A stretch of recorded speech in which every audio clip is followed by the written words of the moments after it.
To all. இந்த வீடியோவில் நாம் போயட்ரியில் இருக்கக்கூடிய த லிரிக் பற்றி பார்க்க போகிறோம். The lyric, ode, sonnet, elegy, ballad, epic இது எல்லாமே போயட்ரியில் இருக்கக்கூடிய கைண்ட்ஸ். த ஃபர்ஸ்ட் நம்ம லிரிக்ஸ் பார்க்குறோம். What is lyric? லிரிக் அப்படின்னா என்ன? The most delightful and pleasing form of poetry. Lyric அப்படிங்கிறது ரொம்பவே டிலைட்ஃபுல் அப்படின்னா உங்களுக்கு எல்லாத்துக்கும் தெரியும், மகிழ்ச்சியான ப்ளீசிங் ஃபார்ம் ஆஃப் போயட்ரி. போயட்ரியில் இருக்கக்கூடிய மகிழ்ச்சி தரக்கூடிய ஒரு மனதிற்கு இதமான ஒரு ஃபார்ம் எது அப்படின்னா அதுதான் லிரிக்.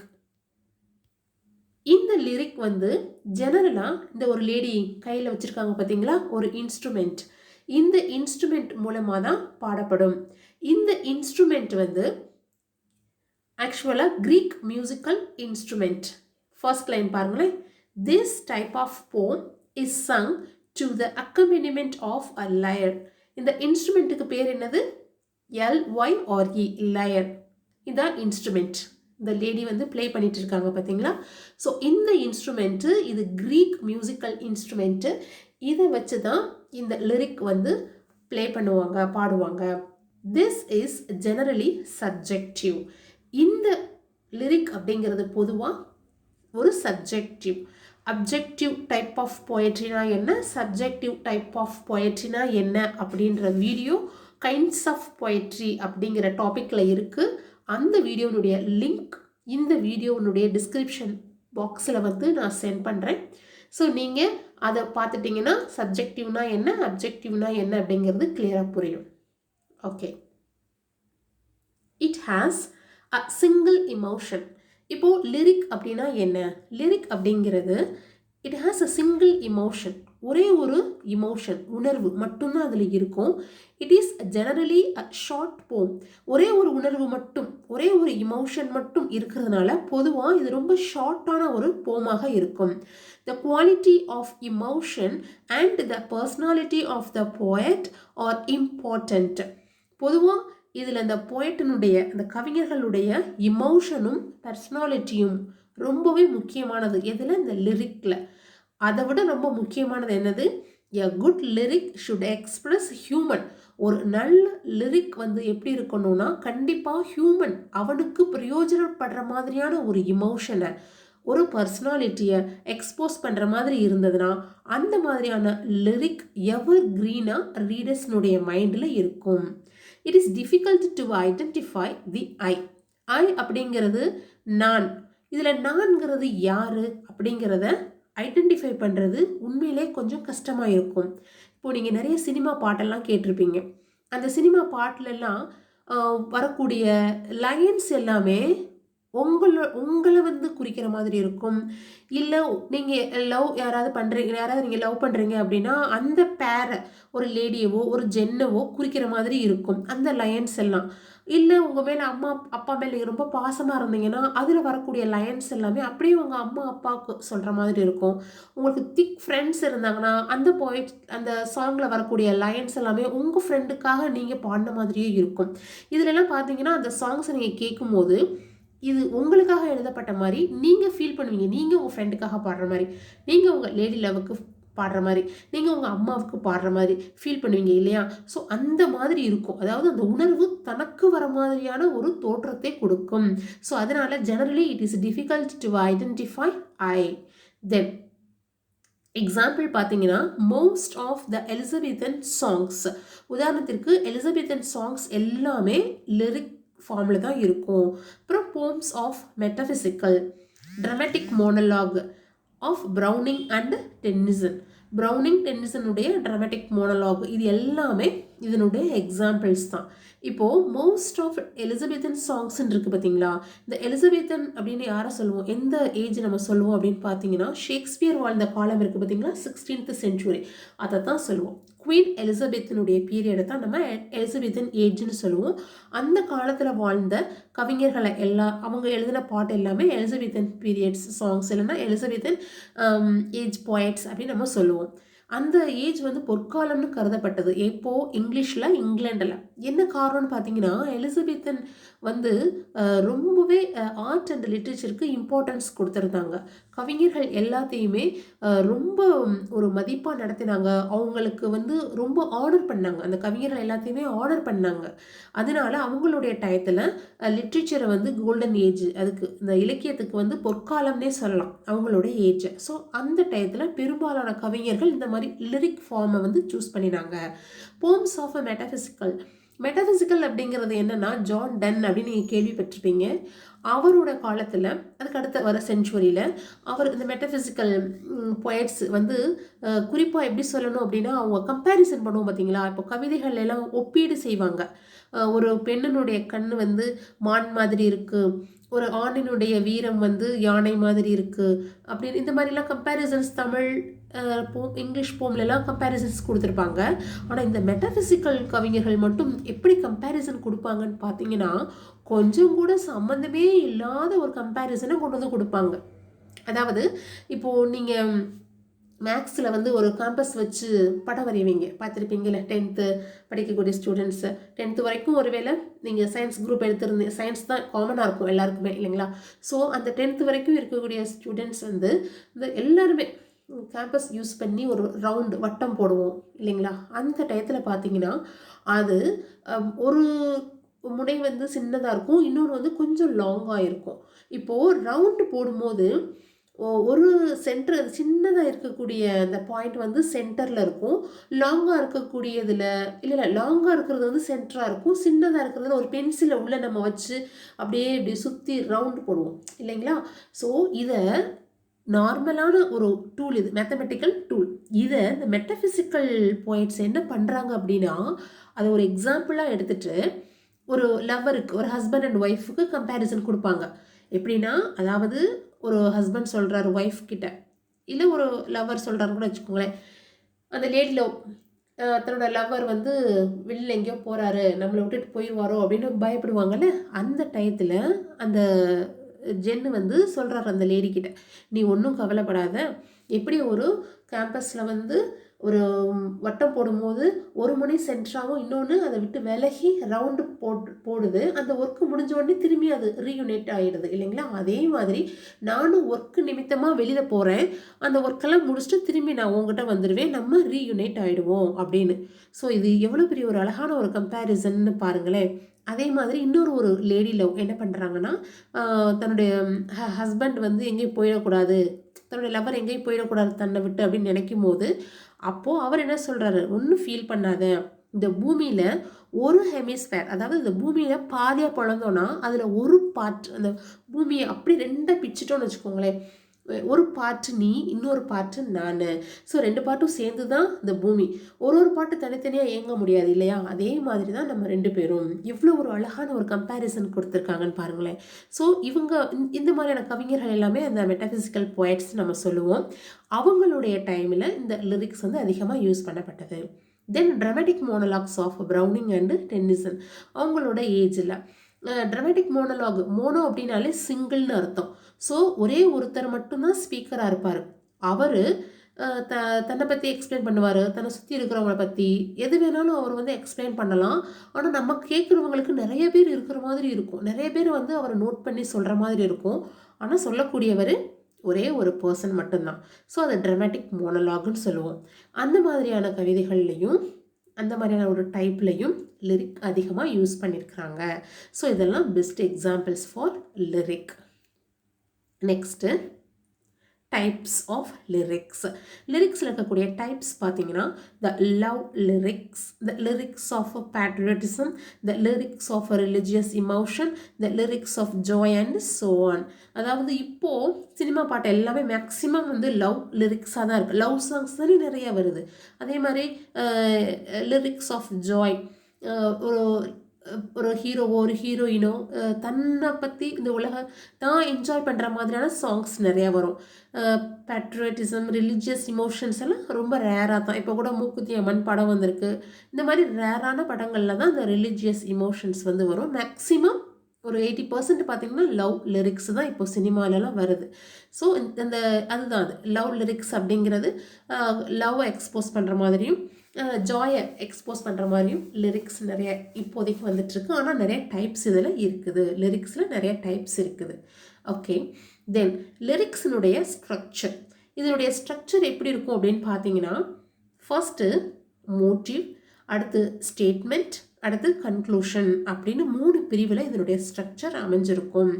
மோட்டிவ் அப்படின்னா அது வேர்டு பார்த்தாலே உங்களுக்கு தெரியுது இல்லைங்களா? மோட்டிவ் அப்படின்னா என்ன காரணம், இந்த பாட்டு நான் பாடுறேன் இதுக்கு என்ன காரணம் அப்படிங்கிறத ஃபர்ஸ்ட் ஃபியூ லைன்ஸ்லேயே சொல்லிடுவாங்க. இதில் இந்த லிரிக்கில் அதோடைய ஸ்ட்ரக்சர் அந்த மாதிரி அமைஞ்சிருக்கும். So it states the motive, it states the emotion, it comprises the first few lines.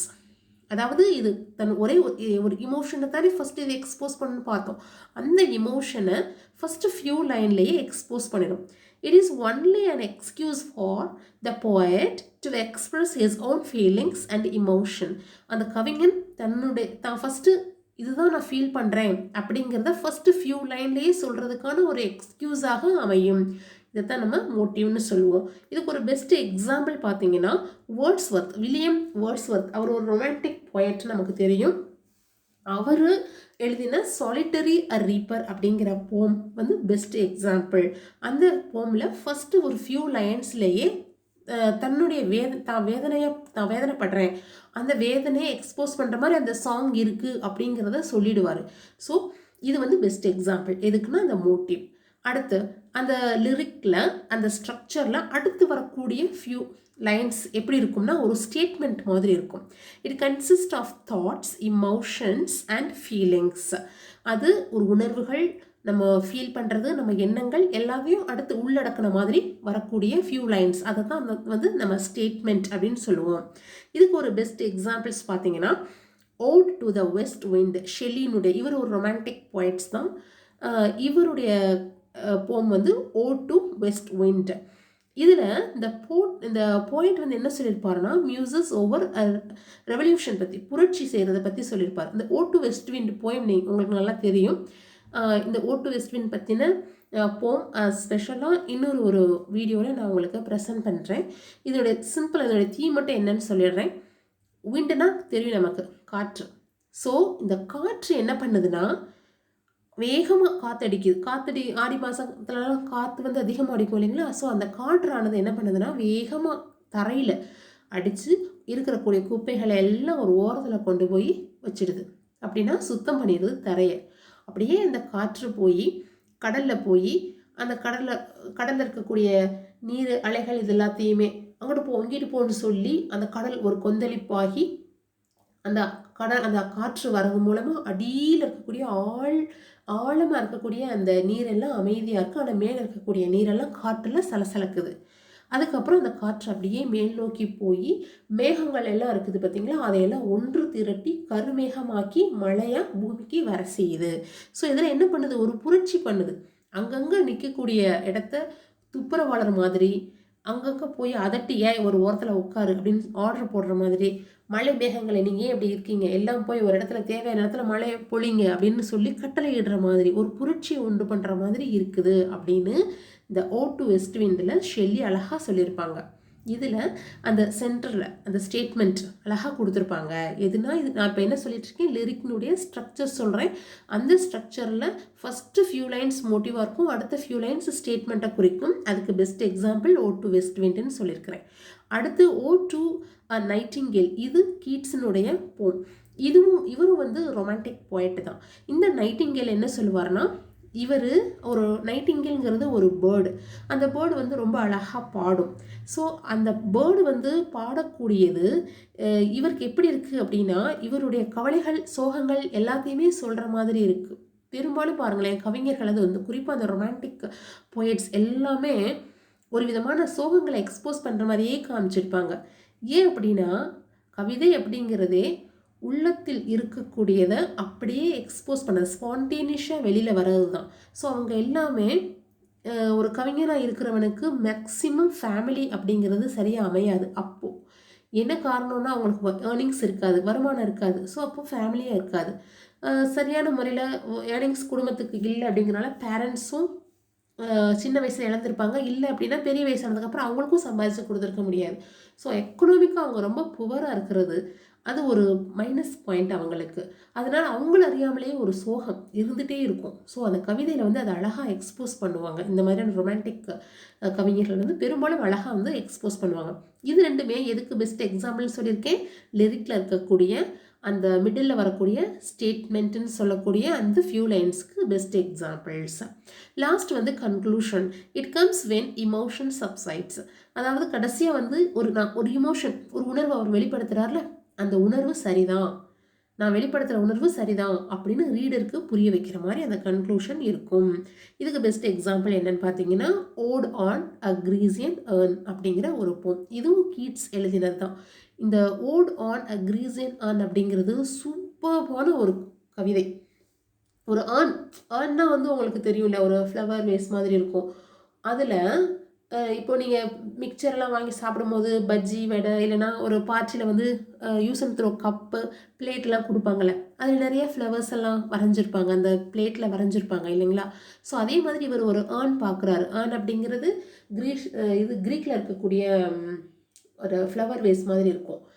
அதில் ஒரு 3 டிஃப்ரெண்ட் டைப்ஸ் ஆஃப் வரைபடங்கள் இருக்குது. அதில் ஒரு படத்தில் பார்த்தீங்கன்னா ஒரு லேடி அப்படியே மரத்தை சுற்றி வராங்க. ஒரு ஜென்னு அந்த லேடி தொட போகிறார். அப்போது இவர் அழகாக சொல்கிறாரு, அம்மா நீ வந்து கவலைப்படாத, நீ வந்து சுற்றி சுற்றி நல்லா விளையாடு, ஏன்னா எத்தனை வருஷம் ஆனாலும் உன்னோட இளமை உங்ககிட்டே தான் இருக்கும். ஏன்னா இந்த ஏர்ன் அப்படிங்கிறது அழிவில்லாதது. கீழே போட்டு உடஞ்சாலும் அந்த ஆர்ட் அழியாது இல்லைங்களா. அது பீஸ் பீஸாக போனாலும் அந்த ஆர்ட் அதில் இருக்கும். அது வந்து அந்த ஆர்ட்டுக்கு வந்து என்றைக்குமே அழிவு இருக்காது. ஸோ அந்த லவர் கிட்ட சொல்கிறாரு, உன்னுடைய லேடி லவ், இந்த மரத்தை சுற்றி வராங்கல்ல, அவங்க என்றைக்குமே உன்னோட லேடி லவ்வாக தான் இருப்பாங்க, இளமையாகவும் இருப்பாங்க. ஏன்னா இது ஒரு ஆர்ட், அதுக்கு என்றுமே இளமை இருக்கும் அப்படின்னு சொல்லுவார். அடுத்த பக்கம் திரும்பி பார்த்தா ஒரு அழகான ஒருத்தர் ஒரு மரத்துக்கு கீழே உட்காந்து ஃப்ளூட் வந்து ப்ளே பண்ணிட்டு இருப்பார். அழகாக கண்ணை மூடிட்டு ஃப்ளூட் ப்ளே பண்ணுவார். அப்போது ஷெல்லி சொல்லுவார், நீ வந்து ப்ளே பண்ணுறல ஒரு மியூசிக்கு, அதுதான் எவர் கிரீனான மியூசிக். அதாவது heard songs are sweet but those unheard are sweetest. அதாவது கேட்ட பாடல்கள் எல்லாமே இனிமையானவை, கேட்காத பாடல்கள் எல்லாம் அதை விட இனிமையானவை. அந்த காலத்தில் இருந்து இப்போ வரைக்கும் சாங்ஸ் நிறையா வந்துட்டே தானே இருக்குது. ஒவ்வொரு சாங்கும் பழைய சாங்ஸை பீட் பண்ணி அதை விட பெஸ்ட்டாகுது, அதை விட இது பெஸ்ட்டாகுது வந்துக்கிட்டு தானே இருக்குது. ஸோ இதுதான், கேட்ட பாடல்கள் அனைத்தும் ஸ்வீட்டானவை, இனிமையானவை, கேட்காத பாடல்கள் அதை விட இனிமையானவை அப்படின்னு சொல்லி நீ கண்ணை மூடி ப்ளே பண்ணிகிட்டே இரு ராஜா, எத்தனை வருஷம் ஆனாலும் உன்னுடைய சாங் தான் ஸ்வீட்டஸ்ட்டாக இருக்கும், எவர் கிரீன் ஃப்ரெஷ்ஷாக இருக்கும் அப்படின்னு சொல்கிறார். அடுத்த பக்கத்தில் பார்த்தீங்கன்னா ஒரு குரூப் ஆஃப் வில்லேஜ் பீப்புள், அவங்க எல்லாருமே ஒரு கோவிலில் முன்னாடி ஒரு ஆடை வந்து வெட்டுறதுக்காக வச்சுருப்பாங்க. ஒரு வில்லேஜ் குட்டி குட்டி படமாக போட்டிருக்கோம். அந்த வில்லேஜ் எம்டியாக இருக்கும், 4-5 மக்கள் இருப்பாங்க. ஒருத்தர் அப்படி கையை உயர்த்தி அவர் ஆடை வெட்டுறதுக்காக இருப்பார். அப்போது நீங்கள் வந்து கவலைப்படாத ஆடே, எத்தனை ஜென்மம் ஆனாலும் இவர் உன்னை வெட்ட மாட்டார், ஏன்னா இது ஒரு ஆர்ட் இல்லையா, எப்போ இருந்தாலும் அப்படியே தான் இருக்கும் அப்படின்னு சொல்லுவார். ஸோ இந்த ஒரு ஆர்ட்டில் இதன் மூலம் அவர் என்ன சொல்ல வர்றாரு அப்படின்னா, ஆர்ட்டுக்கு என்றைக்குமே அழிவில்லை, பியூட்டிக்கு என்றைக்குமே அழிவில்லை. ஸோ எது அழிவில்லாமல் இருக்கிறதோ அதுதான் அழகு அப்படின்னு சொல்லுவார். அழகுனா என்ன, கண்ணு மூக்கெல்லாம் இந்த இப்போ வேர்ல்டு பியூட்டி கான்டெஸ்ட்டு போகிறாங்களா, உலக அழகி போட்டிக்கெலாம் போகிறாங்க, மூக்கெல்லாம் இத்தனை இன்ச் இருக்கணும், கண்ணும் இவ்வளோ நீளம் இருக்கணும், கண்ணு இவ்வளோ நீளம் இருக்கணும், இவ்வளோ வெயிட் இருக்கணும், இவ்வளோ ஹைட் இருக்கணும், இவ்வளோ அறிவு இருக்கணும், இப்படிலாம் சொல்கிறாங்க பார்த்தீங்களா. இது வந்து அழகு கிடையாது. உண்மையான அழகு அப்படின்னா எது அழிவில்லாமல் இருக்கின்றதோ, நிரந்தரமானதோ அது மட்டுமே அழகு அப்படின்னு அழகாக ஓடானே கிரீசியன் அண்ட் போம்ல சொல்லியிருப்பாங்க. ஸோ இது பார்த்தீங்கன்னா கன்க்ளூஷன். இதில் பார்த்தீங்கன்னா என்ன கன்க்ளூஷன் வருது, ஒரு இமோஷன். என்ன இமோஷன், பியூட்டியை பற்றின ஒரு இமோஷன். அழகுனா என்ன, கடைசியில் எப்படி சொல்லி முடிக்கிறாரு, அழிவில்லாமல் எது இந்த பூமியில் கடைசி வரை நிலைத்து நிற்கின்றதோ அதுவே அழகுன்னு சொல்லி முடிக்கிறார். அப்போது இந்த லிரிக் எப்படி இருக்கணும், லாஸ்ட்டு அந்த இமோஷனை ஸ்ட்ரென்தன் பண்ணுற மாதிரியான பாயிண்டோடு இருக்கணும். அதுக்கு பெஸ்ட் எக்ஸாம்பிள் இது ஓட் ஆன் எ கிரீசியன் ஏர்ன் அப்படிங்கிறது. நெக்ஸ்ட் வந்து ட்ரூ பிளாசம்ஸ். இது வந்து என்ன சொல்வார்னா, எவ்வளோதான் அழகு இருந்தாலும் கடைசியில் அந்த அழகை ஓவர் கம் பண்ணுறது டெத்துன்னு சொல்லுவார். உதாரணத்திற்கு ஒரு போமில் ஒரு ஃப்ளார் வந்து அழகாக பூத்துருக்கு, ஒரு மலர் அழகாக பூத்துருக்கு, காலையில் பூக்குது. உங்கள் வீட்டிலலாம் ரோஸ் செடியெலாம் வச்சுருந்தீங்கன்னா பார்த்தா தெரியும், அழகாக இருக்கும். அந்த ரோஸ் பூத்துருக்கும் போது ஒரு நாள் இருக்கும், 2 நாள் இருக்கும், அதிகபட்சம் ஒரு 4-5 நாள் வரைக்கும் அந்த செடியிலே இருக்கும். அப்புறம் அந்த ரோஸ் என்ன ஆகுது, அப்படியே இலையெல்லாம் உதிர்ந்து ஒன்றும் இல்லாமல் போயிடுது. ஸோ இவ்வளோ அழகான ஒரு பூ கடைசியில் ரொம்ப சீக்கிரமாகவே என்ன ஆகுது, டெத்து சந்திக்குது. ஸோ இந்த உலகத்தில் எது பவரானதுன்னு பார்த்தீங்கன்னா அழகு பவர் கிடையாது, டெத்து தான் பவர் அப்படின்னு ஹெரிக்ஸ் அப்படிங்கிறவர் தன்னுடைய போம் டு பிளாசம் அப்படிங்கிறதுல சொல்லியிருப்பார். ஸோ அவருடைய பாயிண்ட் ஆஃப் வியூவில் அவர் எது அழகுன்னு சொல்லியிருப்பார், கீட்ஸ் பாயிண்ட் ஆஃப் வியூவில் அவர் எது அழகுன்னு சொல்லியிருப்பாங்க. ரெண்டுமே அழகு தானே, மரணத்தையும் யாருனாலும் வெல்ல முடியாது. அதே மாதிரி அழிவில்லாமல் எது இருக்கோ அதுதான் அழகு. அழிவில்லாமல் எது இருக்குது நம்மளால் கண்டுபிடிக்க முடியாது. இப்போதைக்கு நம்ம சோல்னு சொல்லுவோம், ஆத்மா அழிவில்லாததுன்னு சொல்லுவோம். ஸோ அப்போ அதுதான் அழகு. ஸோ இதுதான் கன்க்ளூஷன்ஸ் மாதிரி வருது. இதுதான்ப்பா லிரிக் ஸ்ட்ரக்சர். ஸோ இது உங்களுக்கு ரொம்ப நல்லா புரிஞ்சிருக்கும் இல்லைங்களா. இதில் மோட்டிவ் இருக்குது, ஸ்டேட்மெண்ட் இருக்குது, கன்க்ளூஷன் அப்படின்னு 3 டைப்ஸ் ஆஃப் லிரிக்ஸ் இருக்குது. இந்த லிரிக்ஸ்குள்ளே ஓடு இன்க்ளூடட், அதுக்கப்புறம் எலிஜி அதுவும் இன்க்ளூடட். இதெல்லாம் டைப்ஸ். இந்த லிரிக்னுடைய டைப் என்னென்னு பார்த்தீங்கன்னா ஓடு, எலிஜி, அதுக்கப்புறம் என்ன சொல்லுவாங்க சொனட், இதெல்லாம் வந்து லிரிக்னுடைய டைப்ஸ். Beauty of lyrics.